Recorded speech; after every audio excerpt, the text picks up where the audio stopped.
Good evening. I feel absolutely awesome standing here in front of all of you in this really fantastic institution to be addressing this bunch of amazing young kids.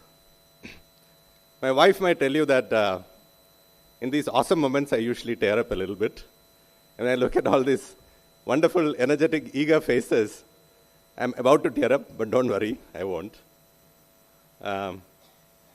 What I want to do is, I was wondering whether I should address this to the parents or to the children. So I'm going to primarily do it at the children. There may be a couple of points here and there which parents can also connect to. I'm going to tell you a few stories. And I want to tell you stories which have some interesting messages in them, which I think you'll appreciate. So kids, listen very carefully, okay? The first story I'm going to tell you is about myself a little bit. You guys are from this awesome institution called NPS. I cannot but contrast it to the kind of schools I studied in. In my high school, I studied in a very small village in Kerala, in a Malayalam medium government school. Your pass percentage, I'm sure, is 100%. In my school, the pass percentage was 20%. The uniform was white shirt and what we call mundu, which is dhoti. And those who could afford chappals could wear it, which is about 20% of the class. Every once in a while, I used to wear pants, and I used to be called the boy who wears pants to the school. I was the only one who did it every once in a while. Everything was taught in Malayalam, whether it was physics, chemistry, mathematics, biology, when English was actually taught to us in Malayalam. So I grew up not speaking a single sentence in English. The good thing was that my father also insisted that I should have no tuition externally to the school. The school was trying their best, but academically it was not the greatest. So I had to really rely upon myself to become good at my subjects. And I did want to become an engineer because I come from a family of engineers. I was always taken up by becoming an engineer. So I had to do all my preparation myself for my entrance exams. And I think it was very good that I studied in a school where I had no competition, I had nobody to compare myself with. So I had to be really good by myself because I used to think that unless I get every problem right, I would not get through the entrance exams. And that's why I managed to get into IIT with a rank close to 100, All India rank close to 100 in that year. I was very lucky, right? I was lucky that I had wonderful parents who supported me throughout. After IIT, I did my MBA from XLRI. I went on to build a fantastic, rocking career. In 10 years, at the age of 34, I became the youngest chief operating officer in India's telecom industry. And I was very driven, very ambitious.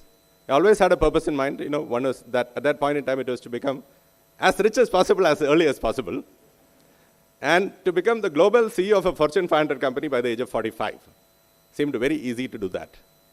And that's when fate threw one googly at me, or you guys might say curved ball. And it started with a small tremor in my fingers, slight loss of balance. Met many doctors, nobody could figure out what is the problem. Slowly but inexorably, the condition kept getting worse. Till at the age of 41, I had a viral fever, which completely spiked this condition. And I was completely paralyzed. I was unable to move my hands or feet even 1 centimeter. I couldn't keep my eyelids open. I couldn't speak. And that's when I was wheeled to the hospital, and the doctors diagnosed it as an autoimmune condition, where my own immune system, these guys who were supposed to guard me against germs, these idiots had started attacking my own body. So my nerves of my hands and legs were completely shot by that time. That meant no electrical impulses going from the brain to the muscles. And most of the muscles in my palms and feet had already wasted away.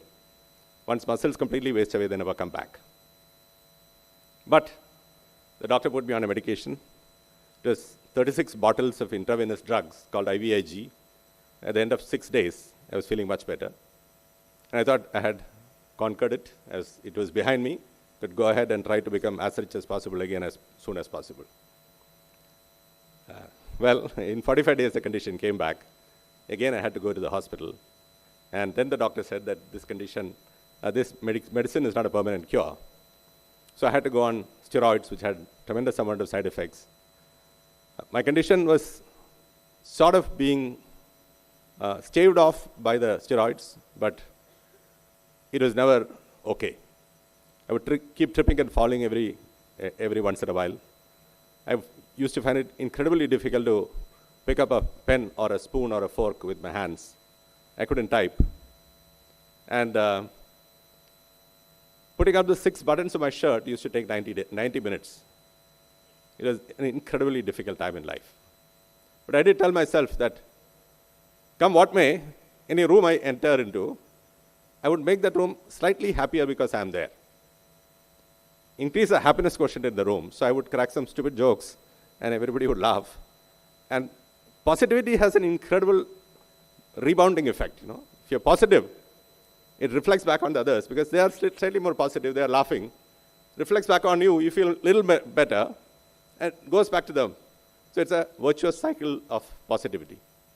Unlike negativity, which is equally viciously negative, vicious cycle.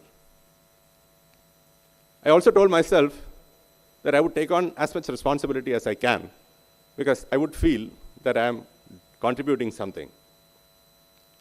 All this while I was also looking for a solution. Because when the mind focuses on solutions rather than on the problem, there's something called dopamine which gets released in your brain, and you're feeling constantly positive. And you're hardwiring your brain to become positive, to look for solutions rather than wallow in self-pity. And I did find a solution in the US, a clinical trial where a doctor was treating patients with an experimental treatment. There's a 2% probability of mortality. And I keep telling people, I stay in Bangalore, and every time I cross the road, it's 2% probability of mortality. So I took the risk, and I went for the treatment. And it rebooted my body. They killed my entire immune system using chemo and a couple of other toxic substances. And they restarted my body, rebooted my body. And I became much better. I came back home, and I drew up this incredibly tough regimen of exercise, workouts, for the next 180 days. 27 exercises, each date, I put a number for each exercise for the next 180 days. Every week, the number would go up. And at the end of 180 days, I was able to walk 6 kilometers a day. I was able to lift weights, which I had never been able to do before. I rebooted my body. But what I did at that point in time was I also reinvented my life. I wanted to become an author for a long time. And when I was laid up, I thought this is the best chance to actually go about doing that. So lying in the hospital bed in Chicago, I wrote my first book. I couldn't type. I had to use a voice-to-text software. The first book came out in 2012. It was a wacky science fiction called Oops, the Mighty Gurgle. If you ever get a chance, please read the book. It's nice. And it's very wacky. And the wackiness of the book kept me alive. It made me feel very positive. And I was invited to schools, and you guys must have been small kids when I was addressing kids and telling them about this oops and the planet of groins and gurgles and this, that. I invented a language called Gurglies to squeak and grunt at the kids, and they were very happy. And I realized that I could actually keep kids transfixed for a whole hour. I've held 1,200 kids in a room half the size of this. Completely transfixed for 1 hour. The only sound you could hear is lots of laughter. And I realized, wow, I have the ability to make people laugh. And that is awesome. So I went about doing that, and then suddenly somebody invited me to deliver a talk in a company, and I did that. I spoke extempore about my life. It became voted the best event of the evening. And people thought it was very positive and inspiring. And I realized that I have a new ambition, new goal in life, new purpose. It was to touch 1 million lives positively. Over the last 8 years, this is what I've been doing. With that purpose in mind, I have consistently gone after trying to reach that goal. And every time you have a purpose in mind and you go after it, somewhere along the way, lots of things conspire to give you that success. And it's happened time after time after time. Today, every month I get invited for at least a couple of talks to some of the best corporates in the world. I've addressed audiences from all over the world. I talk about happiness, I talk about growth mindset, I talk about leadership, team spirit, all that kind of stuff. And I have people who come and take selfies with me. They think I'm a celebrity. I'm just an ordinary guy, right? So life, I managed to convert all these downturns in life into something incredibly positive. And I want to leave you with three qualities actually. Somebody has told me never give more than 3 fundas because people want to listen to it. So I'm giving you 3 fundas, okay? These 3 qualities, please remember. In fact, to make it easy for you guys to remember, I made an acronym. Guess what the acronym is? 3 letters? NPS, yes! Whoa! So, Bindu ma'am very kindly said this actually already. You guys actually are not standalone islands. You all depend on so many people who love you, who take care of you to become successful in life. But maybe what it should not fully mention is that it's not just people who love you who take care of you. Invisible to you, every day, there are thousands of people who are toiling around the place to make each of our lives successful. From the farmers who toil in the field, to the workers who actually cart that stuff to the factories where it is produced by other workers, to where it goes into retail outlets where it is sold by workers, to cooks who cook food for us, to garbage collectors who collect the garbage and go, to people who build buildings toiling in the sun for us. There's an invisible network of people who are supporting us all the time. We need to be extremely grateful for this. So a network of support is something that we need to cultivate always. How do you cultivate the network support? By constantly giving back. To try adding value to as many people as you can all the time. So here I want to tell you a wonderful story which my father used to talk about. He was a wonderful storyteller, by the way. He was a public speaker too. This is the story of hell and heaven. So there was a small child from NPS who was standing, and she wanted to go to heaven. So she would keep praying to God, God, please take me to heaven. Because NPS is nearly heaven, but she wanted the real heaven. So one day, suddenly, sage Narada appeared in front of her. And Narada said, come, let's go. And took a hand, and suddenly she found herself floating in the air and reached a far and distant land. A beautiful, wonderful garden. In the middle of the garden, there's this luxurious palace. She entered the palace and she thought, wow, this has to be heaven. And inside the palace, in the middle of, there was a wonderful dining room, and there's a long mahogany table in the middle of the dining room. On both sides, there were chairs, and in front of each chair, there was a golden platter with the most awesome food, which is there on top of the platters. So she thought, this is great, heaven. And then the door opened, and a bunch of very hungry-looking people walked in. They all quickly came in, sat on both sides of the table, and then she saw that these people did not have palms in the right hand. Instead of that, they had these long spoons. And then the people started trying to take the food from their plate. Now the spoons were so long that the persons who tried to pick up from their plate then ended up hitting the other guy's plate or other guy's face or the person on the right side. And within 2 minutes, people started getting annoyed and irritated. The other guy started hitting the guy back with a spoon. And within 5 minutes, there was mayhem, chaos, blood spurting all over the place, food thrown all over, and everybody was on the floor with broken arms and legs. And they went back. Then Narada said, come. Again, distant land, similar, identical garden, identical palace, identical table. She stood there watching. Identical set of people walked in, very hungry looking. They all sat down. And then magic happened. Each person picked up food from the plate opposite and fed it to the person opposite. And in 5 minutes, they were all laughing happily, heartily, eating their food, and they walked out. And then Narada said, "You're an NPS girl, right? Smart. Did you understand what this means?" She said, "Yes. Heaven and hell is created by us. It's the way we behave which creates hell or heaven." And that's the first message I want to leave with you. You make your own hell or heaven. It is up to you to support as many people as you can in your life, and then make sure that the surroundings are pleasant, happy because of that. What is P? Any guesses? P stands for purpose. Always ensure that you have a great purpose which drives you. Make your life purposeful. Don't meander around the place. In almost all the different periods in my life, I have had some purpose in life. Before getting into IIT, it was to get into IIT. After IIT, it was to become as rich as possible, as early as possible. Today, it is to touch 1 million lives positively. And it has given me direction every step of the way.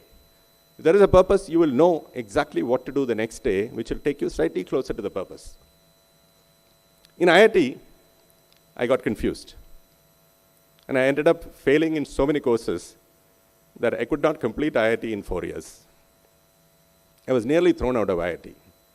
I lost all my direction, I got into bad habits, and I was in a terrible, terrible shape. But I did the only intelligent thing I could have done at that point in time. I spoke to my parents and confessed everything. They came to IIT, they stayed with me, they were absolutely non-judgmental, they were supportive. And then they ensured that they encouraged me to graduate from IIT in 5 years instead of 4 years. So message for parents here is that children do lose their way once in a while, all the way up to the age of 78 or 90 or whatever they are. You need to please support them. You need to be understanding. You need to treat them as humans who have made failures, help them, support them. And to your children, remember this, always reach out to people who love you. They will support you. Remember the network of support which is there. Always confide in people who love you, and nobody who loves you more than your parents.